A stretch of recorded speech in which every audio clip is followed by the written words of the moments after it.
যখন যেটা পাই দিলে তো হইব না দোস্ত। মোবিল বইলা মোবিলই দিতে হইব।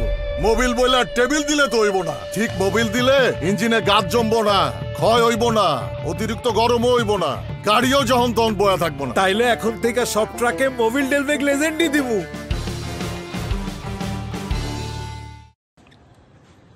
আসসালামু আলাইকুম ভিউয়ার্স, আপনাদের প্রত্যেকের জন্য এবং আমাদের নতুন যে স্টুডেন্ট দেখতে পাচ্ছেন এদের জন্য আমরা একটি নতুন ইফেক্টিভ কন্টেন্ট নিয়ে আপনাদের কাছে দাঁড়িয়েছি। এরা সম্পূর্ণ নতুন, সেজন্য আমরা পুরাতন ইঞ্জিন দিয়ে শুরু করেছি। একটু দেখি, আমরা সরাসরি দেখবো। এটা একটা ডিজেল ইঞ্জিন, পুরাতন মডেলের ডিজেল ইঞ্জিন, একদম পুরাতন মডেলের ডিজেল ইঞ্জিন। আর এটা হচ্ছে একটা পেট্রোল ইঞ্জিন, কিন্তু একদম কার্বোরেটর পুরাতন মডেলের একটা পেট্রোল ইঞ্জিন। এখন একটু সরাসরি সামনে চলে আসুন। আমাদের এই যে পুরাতন পেট্রোল ইঞ্জিন আছে, এটা একটা কার্বোরেটর ইঞ্জিন, আর এবং পুরাতন যে ডিজেল ইঞ্জিন আছে, এই দুইটা ইঞ্জিনের ভিতরে প্রথমে আমরা একটু পার্থক্যটা বলি। এই ধরনের ইঞ্জিন কিন্তু এখন বন্ধ হয়ে যায় নাই, সুতরাং এখনো যেহেতু আছে, অবশ্যই আমরা কাজ একটু শেখা দরকার বলে আমি মনে করি। সেই কারণে আমি আজকে আমার কন্টেন্টটা নিয়ে দাঁড় করিয়েছি, এবং যারা শিক্ষক আছে এবং যারা স্টুডেন্ট আছে তাদের শিক্ষা বেশি করে প্রয়োজন। দেখেন, এটা একটা কার্বোরেটর ইঞ্জিন। এখানে এয়ার এবং ফুয়েলের মিশ্রণের জন্য, অর্থাৎ ফুয়েল সিস্টেমের জন্য এখানে কার্বোরেটর ব্যবহার করা হয়ে থাকে। এবং এখানে দেখেন পাশাপাশি ডিজেল ইঞ্জিনে একটা হাই প্রেসার পাম্প ব্যবহার করা হয়ে থাকে। হাই প্রেসার পাম্পের সাথে এখানে আছে হলো, এটা হলো লো প্রেসার পাম্প, এখানে হ্যান্ড পাম্প ব্যবহার করে, তবে এখানে মেকানিক্যাল এসি পাম্পের মতো ব্যবহার করা হয়েছে। তারপরে আমরা এখানে চলে আসি, দেখেন এখানে কিন্তু ফুয়েল সিস্টেমের, এখানে হচ্ছে এডি হলো মেকানিক্যাল এসি পাম্প ব্যবহার করা হয়ে থাকে। তদ্রূপ কিন্তু আমরা জানি যখন ইএফ ইঞ্জিন আমরা ব্যবহার করব অথবা বিবিটি ইঞ্জিন, সেখানে কিন্তু একটা ইলেকট্রিক্যাল এসি পাম্প ব্যবহার করে ট্যাঙ্কের মধ্যে। সুতরাং এই ফুয়েল সিস্টেমটা আমাদের মাথায় রাখতে হবে। তারপরে এই যে এই জায়গার ভিতরে দেখতে পাচ্ছেন, এখানে কিন্তু আমাদের স্পার্ক প্লাগ ব্যবহার করবে, আমরা পূর্বে জানিয়েছিলাম।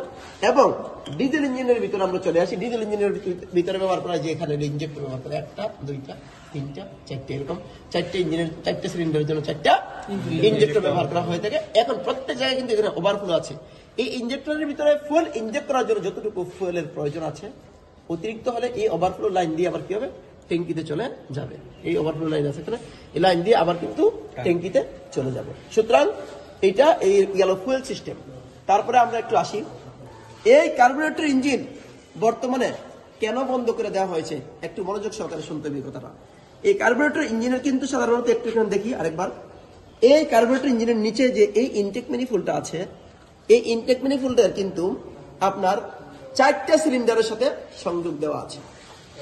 কার্বোরেটর ইঞ্জিন যখন ছিল বা এখন যেখানে কার্বোরেটর ইঞ্জিন আছে, সেই কার্বোরেটর ইঞ্জিন কিন্তু প্রথম সিলিন্ডারের ভিতরে, এইখানে হলো প্রথম সিলিন্ডার, এই প্রথম সিলিন্ডারের ভিতরে এই যে প্রথম সিলিন্ডার আছে, এই প্রথম সিলিন্ডারের ভিতরে এয়ার এবং ফুয়েলের মিশ্রণ বেশি প্রবেশ করে, এবং দ্বিতীয়টাতে তাতে আরেকটু কম প্রবেশ করে। এইভাবে করে 4 নম্বর দিন তার ভিতরে আরো কম প্রবেশ করে। সুতরাং এই যে একটা পার্থক্য, এই পার্থক্যের কারণে, এয়ার এবং ফুয়েলের মিশ্রণের পার্থক্যের কারণে কার্বোরেটর ইঞ্জিন একটু বেশি কম্পোর্ট নকিং করে, যার কারণে এখন কার্বোরেটর ইঞ্জিন বন্ধ করে দিয়ে ইএফআই ইঞ্জিন এবং বিবিটি ইঞ্জিন চালু করা হয়েছে, এবং হাইব্রিড চালু করা হয়েছে, ইভি চালু করা হয়েছে।